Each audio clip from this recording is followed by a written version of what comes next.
That morning, I was driving to my bride's house thinking it would be a calm and ordinary wedding morning, but less than an hour later, I was doing her hair in a dark hallway between bedrooms while kids were running around us.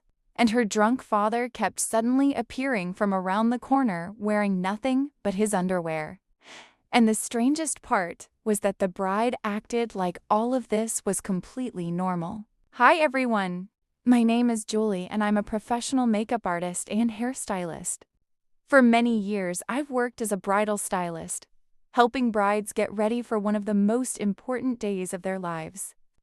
A lot of people think being a bridal stylist is all beauty, elegance, and happy moments. But behind the scenes, this profession can sometimes be stressful, emotional, and honestly, pretty crazy. That's one of the reasons I started sharing these stories. I want people to understand that being a bridal stylist is not just about makeup and hair.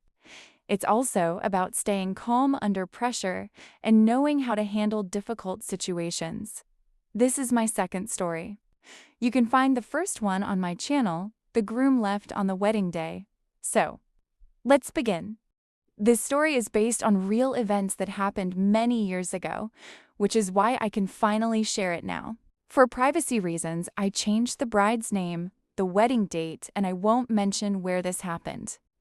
But everything else is real. I love working with brides who know exactly what they want, especially brides who have unique style and personality. My bride's name was Lisa. She was calm, organized, and very detail-oriented. Over the years, I've noticed that people who work in analytical or structured professions usually plan everything carefully. And honestly, that makes a stylist's job much easier. The trial appointment went perfectly. We tested 2 hairstyles, adjusted the makeup a little, talked about accessories, and discussed every detail of the bridal look. Then we said goodbye and planned to meet again on the wedding day. And then the wedding morning arrived the night before, like I always do. I called Lisa to remind her of my recommendations and wish her a good night. And in the morning, before leaving, I called again to let her know I was on my way. Everything felt calm. I even had this feeling that the day would go smoothly and easily. I love that peaceful feeling before work. The bridal prep was happening at her house. Normally, I ask brides to prepare a comfortable area for getting ready. Good lighting, enough space, outlets nearby, and as few distractions as possible. During wedding prep, every minute matters, and even small interruptions can create problems. When I arrived, the first issue was parking. It was winter, the snow hadn't really been cleared, and I had to squeeze my car into a tiny, snowy spot between other vehicles. Finally, I walked into the house. Lisa greeted me and led me. Into a hallway between bedrooms, there was a small chair, a tiny mirror against the wall, and one dim light above us. Apparently, this narrow hallway was where we were supposed to get ready for the wedding. I actually asked her, "Is there maybe another room we could use?" But Lisa calmly replied, "No. All the rooms are occupied by relatives. They're still sleeping." Honestly, I was shocked after such a perfectly organized trial appointment. I never expected to end up working in a dark little hallway.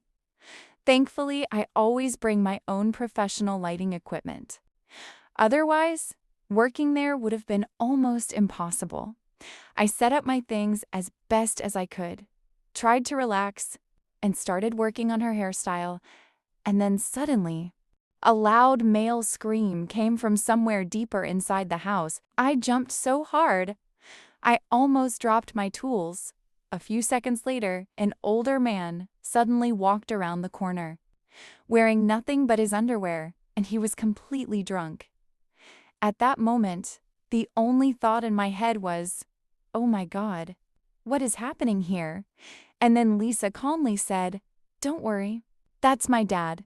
He started celebrating the wedding last night." After that, her father appeared several more times. Every single time, it was loud, unexpected, and dramatic, but honestly, that was only the beginning. About an hour later, the rest of the relatives started waking up. And because we were sitting right in the hallway between all the rooms, people constantly walked past us. Some bumped into me, some bumped into the bride. Then the kids started running around too. At one point, I asked again, "Are you sure there's nowhere else we can move?" But the answer was still no. All the rooms are occupied. At that point, I realized time was running out, so I completely focused on my work. In situations like that, a stylist basically learns to ignore the chaos around them and just keep going. Somehow, we almost stayed on schedule. I only finished about 10 minutes late. And finally, it was time for the bride to put on her wedding dress.